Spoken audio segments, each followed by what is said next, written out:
Good day, grade 3 learners! Welcome to our lesson for Science 3, Quarter 2, Week 5, Day 1. Our topic for today is identifying basic parts of plants. Before we begin, please don't forget to like, share, and subscribe. Thank you! Activating prior knowledge. Can you guess what is on the table? Is it an animal or a plant? Correct. It is a plant. How did you know that it is a plant and not an animal? Are there animal body parts that you do not see in plants? Yes.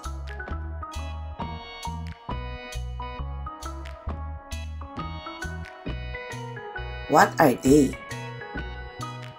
Correct. Plants do not have head, tail, feet, or wings like animals do. What do you usually know about plants' body parts?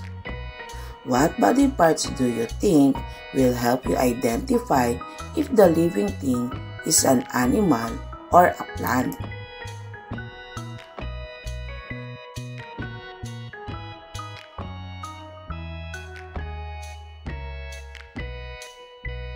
Body parts that can help me identify that a living thing is a plant are leaves and flowers. Any other body parts that can distinguish a plant from an animal? Correct. Plants have roots while animals do not have roots.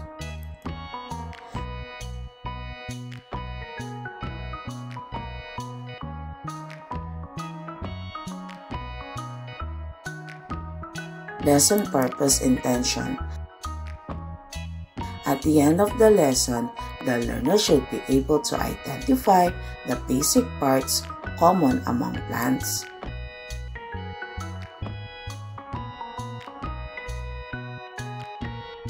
Lesson language practice. Everybody will going to read the lesson language practice.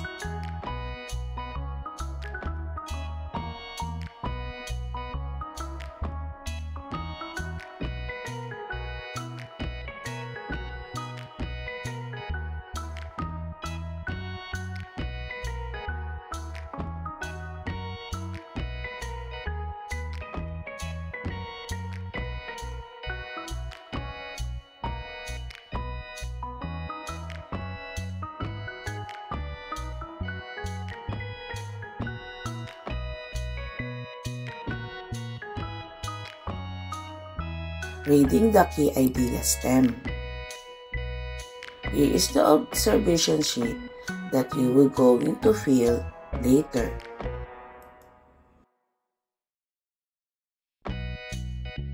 When we study plants, we look closely at their parts.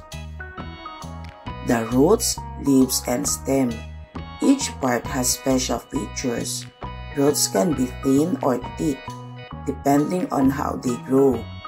Leaves have different shapes like round, oval, or heart shape, and their color is usually green, but may be light or dark. Stems can be soft in young plants or hard in trees and older plants. By checking if they are thin, thick, soft, or hard, and by describing the leaf shapes and color, we learn to observe carefully and understand the differences between plants. These help us see how each part of the plant is important for its growth and survival. Developing understanding of the key idea stem. Observe the following pictures and recall their names. Observe also the common body parts that they have.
answer the following question.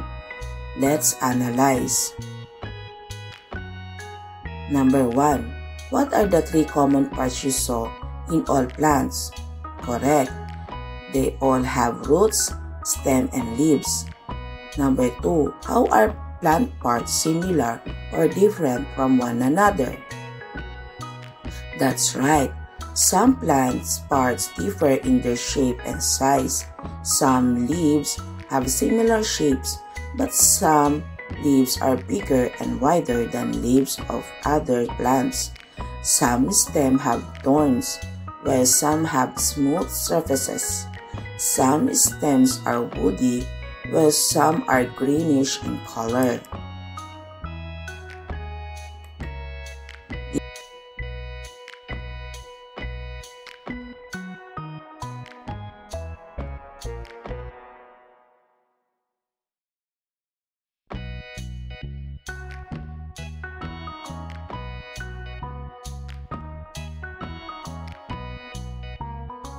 Deepening understanding of the key idea stem. Compare the plant parts of the following. We have the mayana, the reddish one, and the oregano, the green one.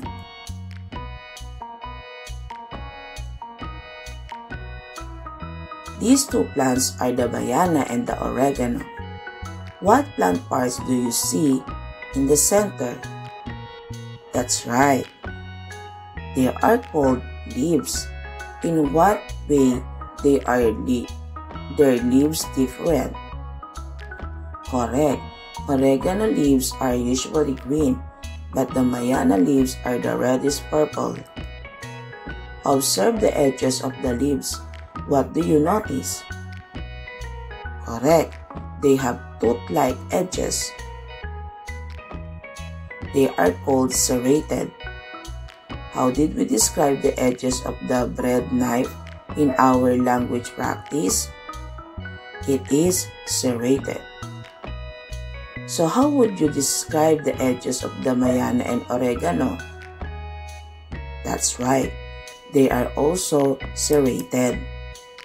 Compare stems of the rose and versus tomato. These are the rose plant and the tomato plant. What plant part is at the center of the picture? Correct, the stems. Let's compare the stem of the rose and that of tomato plant. How are they different? The stem of tomato is green, while the rose plant has thorns and brownish in color.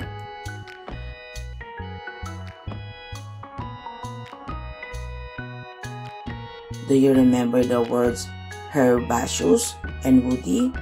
Which stem do you think is herbaceous and which one is woody? Correct. The stem of the tomato is herbaceous and the stem of the rose is woody. What else do you see on the stem of the rose plant? It has thorns. Have you ever touched the stem of rose plants? How does it feel getting pierced by its thorn? The thorn can hurt. Why do you think it has thorns? How is this helpful for plants? That's right. It will keep animals from touching or eating them. Making generalization and abstraction. The basic parts of the plants are the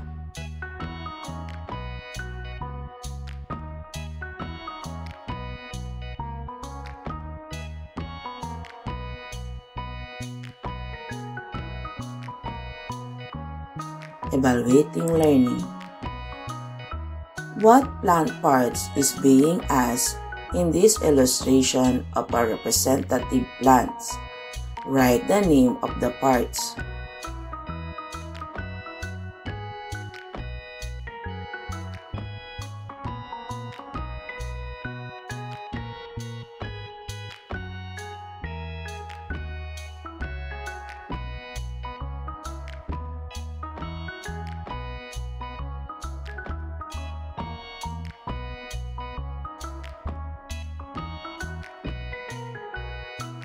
Great job today, everyone! You listened well, shared your thoughts, and work hard. Keep up the good work. Always remember to read, learn, observe, and have fun. See you next time!